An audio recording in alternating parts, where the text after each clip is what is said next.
J'ai toujours fait du théâtre. J'ai fait du théâtre quand j'étais petite, j'ai fait des ateliers théâtre.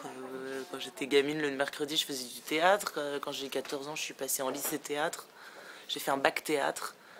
Quand je suis sortie du bac théâtre, je me suis posé aucune question à rentrer dans une école de théâtre. Et quand je suis sortie d'une école de théâtre, je me suis dit, maintenant, il faut travailler. Là, ça a été dur et ça a été autre chose. Mais je crois pas qu'en vrai qu'à un moment, j'ai eu un vrai questionnement là-dessus. J'ai eu un questionnement au bout de quelques années à force de vraiment galérer.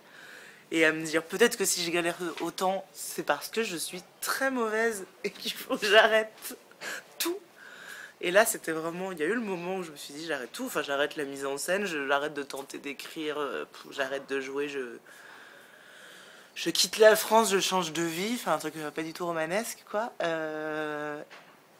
Et en fait, ça a été le moment où Pierre Ciseaux Papier s'est mis à marcher, qui était le moment où je voulais arrêter, et qui a été le moment aussi où j'ai changé ma façon d'écrire et ma façon de travailler en rencontrant des gens avec qui on a monté un collectif et on s'est mis à travailler sur l'actualité. C'est là où je me suis vraiment mis à tester toutes les formes d'écriture que je fais maintenant. C'est né avec ce collectif-là en Bourgogne après avoir travaillé avec Jean-Louis Jourdain. Et de en fait me reposer alors que ça faisait 7-8 ans que je travaillais, que j'avais un peu perdu le fil de pourquoi je voulais faire ce métier-là, véritablement.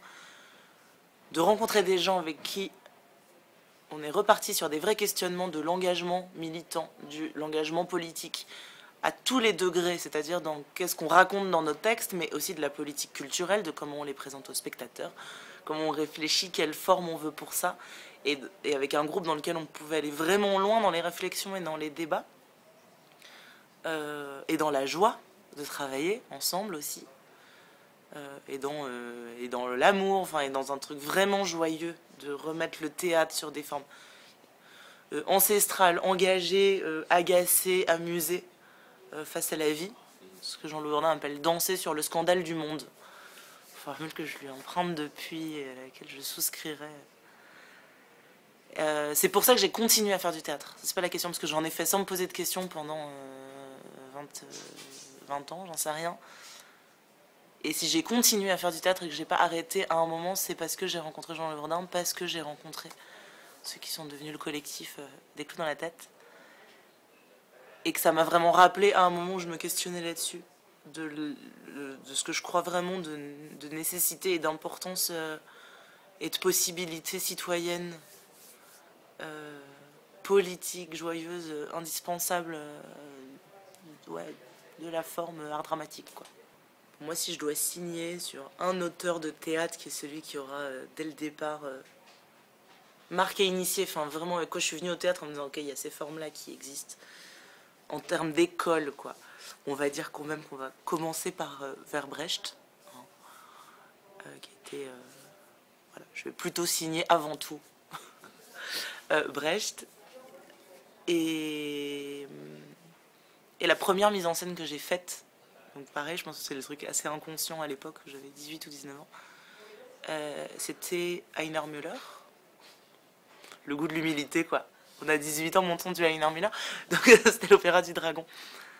Et alors Heiner Müller, ça me poursuit, ça m'obsède, je ne comprends pas, ça me tombe des mains, ça me désole parfois. Mais je vais pas le renier parce que je pense que ce que j'écris aujourd'hui n'a un peu rien à voir avec Heiner Müller, en tout cas dans les formes. Mais je sais que je viens vraiment de là. Euh... Alors dans la lignée d'Heiner Müller, je vais dire Gabili. Parce que je lance une grande campagne de... Je voudrais remettre Gabili au centre de l'importance de l'écriture qu'a eu Gabili et de pourquoi... J'ai plein d'explications à pourquoi Gabili est si méconnu aujourd'hui, mais je pense que Gabili a une importance gigantesque. Donc ça, c'est pour cette, voilà, ça pour cette famille-là. Il y a aussi plein d'auteurs québécois que j'aime beaucoup, qui dans mes années d'école m'ont vraiment donné accès aux écritures contemporaines. Pour le coup, j'ai vraiment plus découvert les écritures contemporaines, sans savoir d'ailleurs que... J'ai fait très très tard le lien qu'en fait ces gens-là avaient comme point commun d'être tous québécois.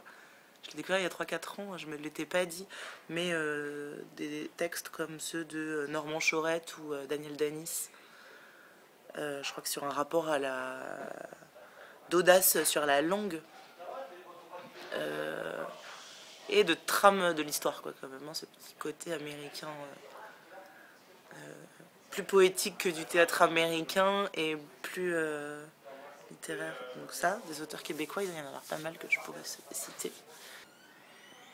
Et je vais quand même dire Beckett et Pasolini, parce que Beckett et Pasolini, c'est ceux où j'ai carrément réécrit des pièces, enfin que j'ai appelé des pièces qui étaient hommage à.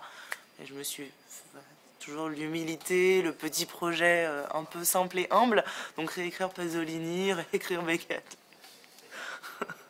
Voilà, on est là, on est tranquille. Donc voilà, je vais les citer pour ça.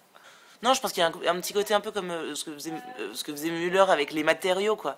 Que tout d'un coup, on va avoir des espèces de phrases en capitale comme ça, qui doivent être quelque part une reprise de Shakespeare ou on sait pas de quoi. Moi, mon truc, c'est les collages. Hein. Donc, moi, les collages littéraires, les collages visuels. Alors, pas les collages, j'ai appris l'autre jour, j'ai discuté avec un dramaturge qui m'a dit qu'en fait, ça s'appelait officiellement de la rhapsodie. Qui était mieux que du collage, c'était broder ensemble, quoi, tisser ensemble.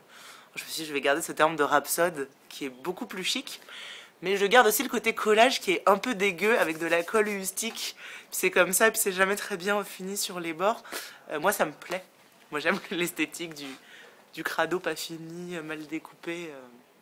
Je trouve ça très bien.